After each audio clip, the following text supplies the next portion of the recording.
Assalamualaikum warahmatullahi wabarakatuh. Teman-teman, saat ini saya sudah berada di Candi Roto, daerah perbatasan antara Kabupaten Temanggung dan Kabupaten Wonosobo, dan saya akan melewati kebun teh Tambi untuk menuju ke kawasan dataran tinggi Dieng untuk mengajak teman-teman mendaki ke puncak tower Gunung Prau.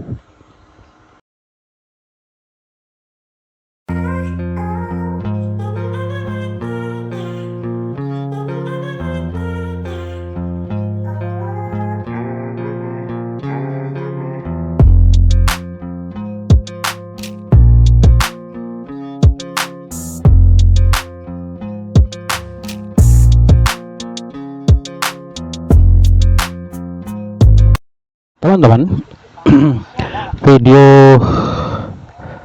perjalanan kali ini saya berusaha menampilkan relatif utuh walaupun gambarnya bergoyang, karena saya mempergunakan action cam kualitas cukup tidak bagus dan saya tempel di dada saya. Bahkan kalau saya harus membenarkan posisi ransel saya harus memotong video tersebut karena bergoyang cukup parah.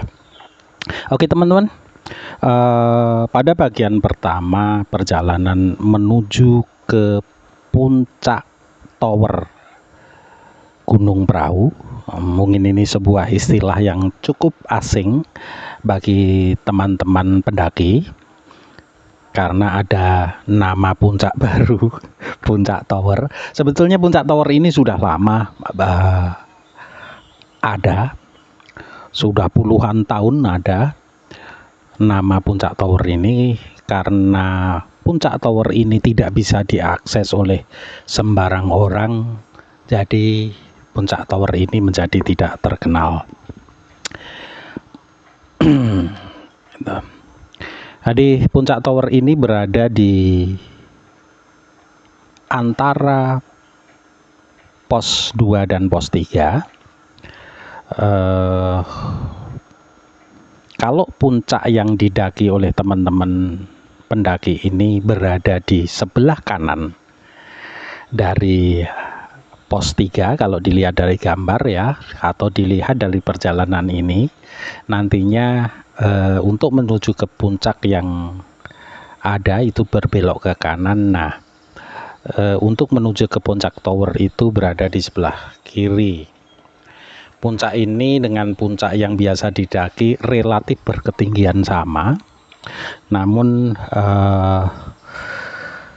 melewatinya adalah sebelum pos 3. Nanti ada percabangan jalan dan ada gambarnya tengkorak dengan sebuah peringatan dilarang masuk ke kawasan ini. Memang kawasan ini adalah kawasan terbatas. Nah, kami akan ke sana dengan perkiraan waktu perjalanan itu 3 jam, teman-teman. Perkiraan waktu perjalanan 3 jam, dan justru nanti yang tersulit setelah melewati percabangan, kalau kita terus itu ke puncak Lawunya, kita berbelok ke kiri, sudut pendakian itu mencapai sekitar 70 derajat. Sedangkan kalau dari pos 3 menuju ke puncak relatif landai. Itu teman-teman. Oke,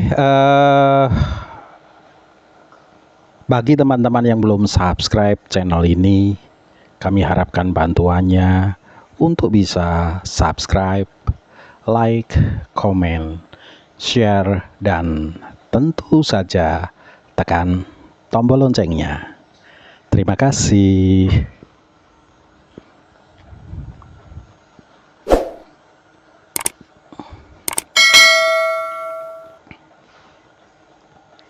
Teman-teman, di depan saya adalah Bapak Ivan. Nah, ini adalah peserta atau tim kami yang termuda, berusia sekitar 40 tahun, sedangkan kami berempat. Berangkat dari kota Semarang, kami bertiga, yaitu saya sendiri, kemudian Bapak Agus yang sekarang sedang menuangkan air ini, dan Bapak Jumaroh yang sudah berada di depan sana.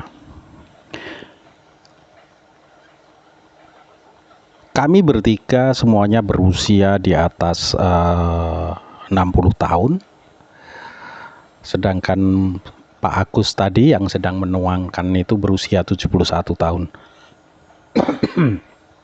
Jadi kami itu sebetulnya orang-orang tua yang kurang pekerjaan. Sebetulnya enak tidur di rumah, malah jalan-jalan menuju ke puncak gunung. Ya teman-teman, perjalanan kami ini didukung oleh sebuah sistem bernama APRS, yaitu singkatan dari Automatic Package Reporting System, yaitu sebuah komunikasi digital. Ini sekedar penjelasan ya teman-teman.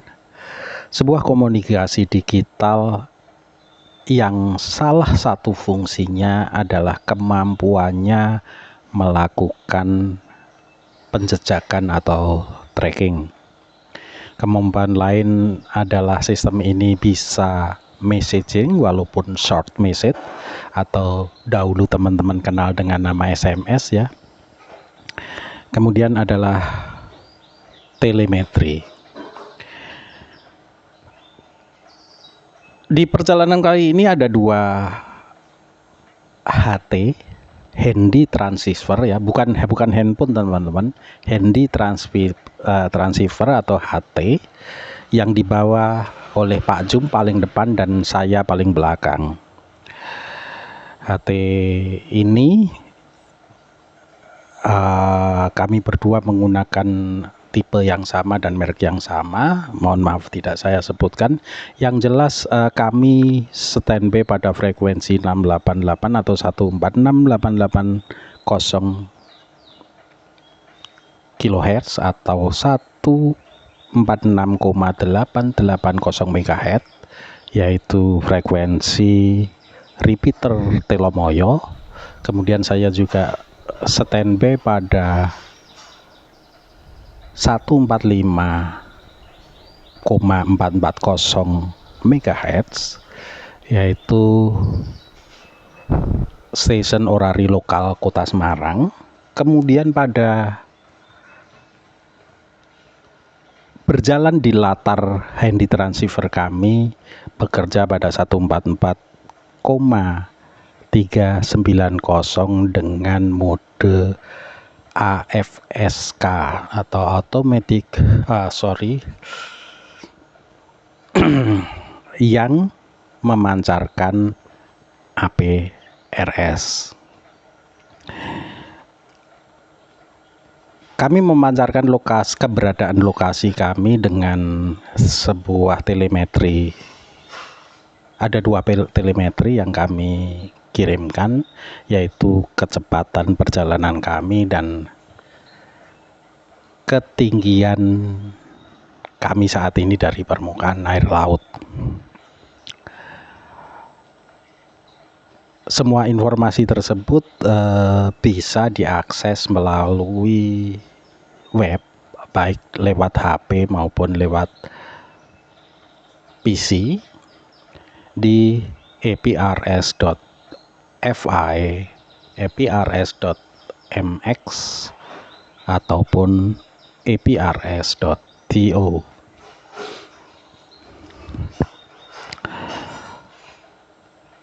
Pada sisi penjejak mungkin bisa menjadi salah satu menjadi alat untuk mendeteksi keberadaan seseorang atau barang yang sudah tidak dapat dilakukan oleh handphone. Karena biasanya kalau naik gunung setengah perjalanan sinyal HP itu sudah hilang, sehingga walaupun handphone itu dilengkapi dengan GPS, tentu saja keberadaannya tidak bisa kita ketahui. Nah teman-teman, dengan menggunakan radio frekuensi, menggunakan HT ini, dan dengan fasilitas digipeater yang sudah berada di Jawa Tengah dan Jawa Timur, kami bisa terlacak dengan baik walaupun tidak ada sinyal handphone, tentu saja karena kami tidak menggunakan frekuensi handphone untuk memancarkan posisi kami, tapi kami menggunakan frekuensi VHF atau dikenal dengan nama 2 meteran ya, untuk memancarkan posisi kami. Teman-teman, semakin ke atas jalan ini menjadi semakin licin karena tadi malam hujan, dan tentu saja karena jalannya sempit, setiap kali berpapasan salah satunya harus berhenti, dan biasanya yang berhenti adalah yang naik, karena yang turun tentu saja kecepatannya lebih tinggi daripada yang naik. Kemudian kesempatan berpapasan ini bisa kita pergunakan untuk mengambil napas atau mengistirahatkan jantung sejenak. Teman-teman, perjalanan ini sampai nanti masuk hutan, sebetulnya sudut kemiringan dari jalan ini tidak begitu tinggi ya, mungkin hanya sekitar 15 derajatan teman-teman, tapi tentu saja tanpa jalan mendatar. Jadi naik 15-20 derajat gitu sudut kemiringannya, hingga kalau saya trek itu hingga nanti masuk ke daerah hutan. Tapi selama di daerah pertanian itu hanya seperti itu. Nah, namun yang menjadi masalah adalah licinnya jalan saja.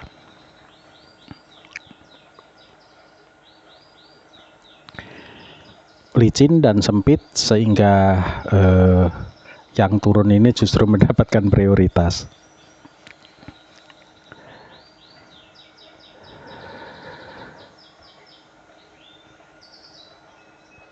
Nah, seperti bisa teman-teman saksikan di sini, walaupun gambarnya harus goyang kanan kiri.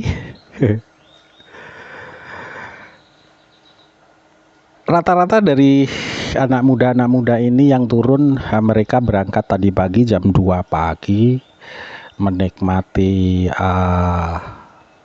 matahari terbit, biasanya terus minum kopi, sarapan Indomie, baru pada turun. Jadi sekitar jam 8 mereka sudah turun, sehingga di sekitar jam 10 ini sudah berpapasan dengan saya.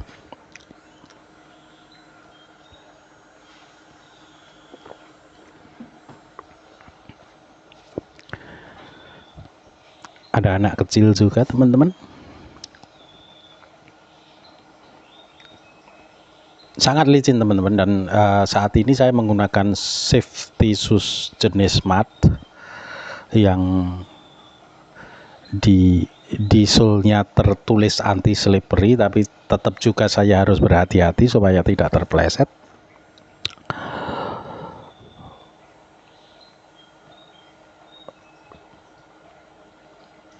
Berhenti lagi karena memberi kesempatan pada yang turun teman-teman. Di sini sudutnya cukup tinggi, hampir sekitar 30 derajat. Nah, mungkin kalau di video tidak ada bedanya ya teman-teman ya. Kalau di video ini tidak terasa. Nah, tapi ini agak kelihatan ini kalau naiknya cukup tinggi ya.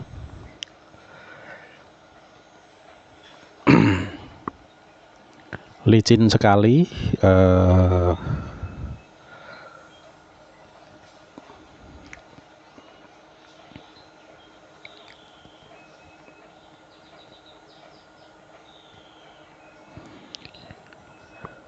Nah, ini adalah daerah pertanian terakhir.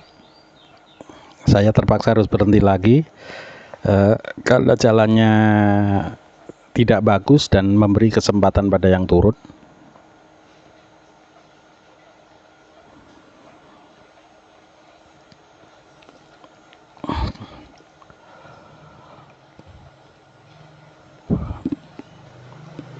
Masih mbak-mbaknya ini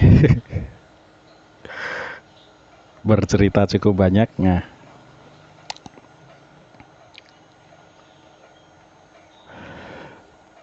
kembali saya melanjutkan perjalanan, teman-teman.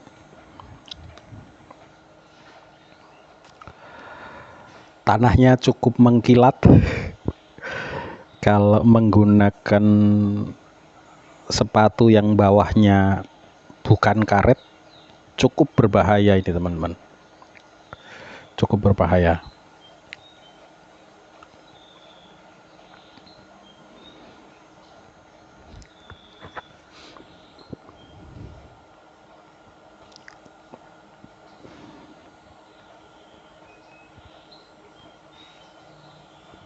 Pelan-pelan saya naik, teman-teman.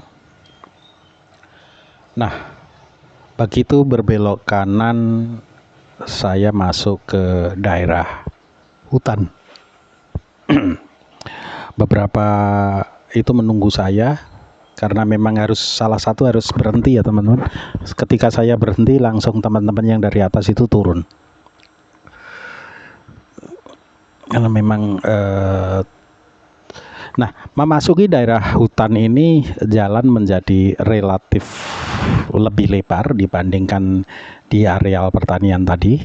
Kita di sini bisa berpapasan dengan cukup leluasa.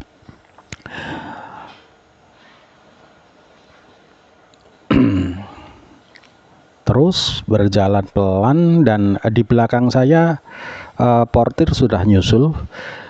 Sebagai tambahan ya, teman-teman, untuk naik ke puncak tower ini kami membawa serta nah ini teman-teman, 3 buah portir yang masing-masing itu rata-rata beratnya bebannya di atas 70, ya sekitar 65 kilograman gitulah rata-rata yang mereka bawa. Jadi cukup berat itu barangnya. Karena semuanya dari besi yang kami bawa itu, yaitu kami membawa 1 buah power supply 50 ampere, 1 buah power supply 65 ampere, 1 buah repeater VHF, 1 buah repeater UHF, 2 roll kabel RG8, 1 buah antena UHF, 1 buah hanger. Saya menyebutnya hanger atau orang-orang Jawa biasanya nyebutnya tangan garing, teman-teman. Yaitu sebuah bracket yang dipergunakan untuk memasang antena ke tower. Beberapa alat ukur tentu saja yang semuanya materialnya rata-rata dari besi yang cukup berat. Jadi kami membawa 3 orang porter. Dan tujuan kami ke atas untuk memperbaiki repeater yang ada di puncak tower milik Orari daerah Jawa Tengah.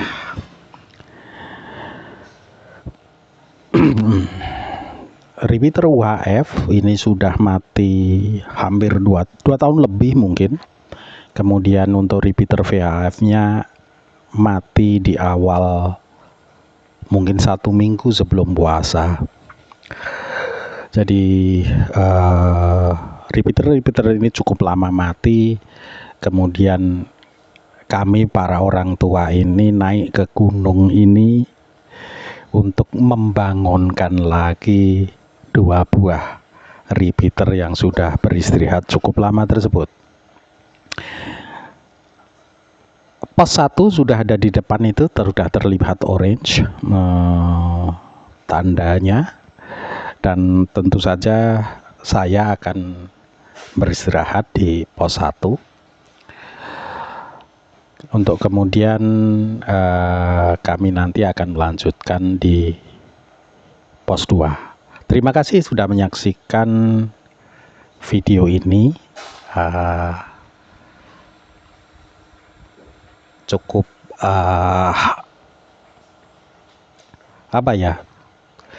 jarang yang saya potong. Ada beberapa yang potong karena bergoyang terlalu parah, namun relatif tidak saya potong, teman-teman. Relatif tidak saya potong. Jadi sebetulnya jarak antara base camp dengan pos 1 ini tidak begitu jauh sebetulnya, namun saya dari base camp hingga pos 1 ini membutuhkan waktu 35 menit hingga saat ini. Tapi kalau di video mungkin nanti setelah saya potong-potong tidak sampai 35 menit. Sekali lagi terima kasih telah menonton video ini hingga akhir, dan nantikan perjalanan yang berikut dari pos 1 ke Mekan menuju ke pos 2. Terima kasih. Wassalamualaikum warahmatullahi wabarakatuh.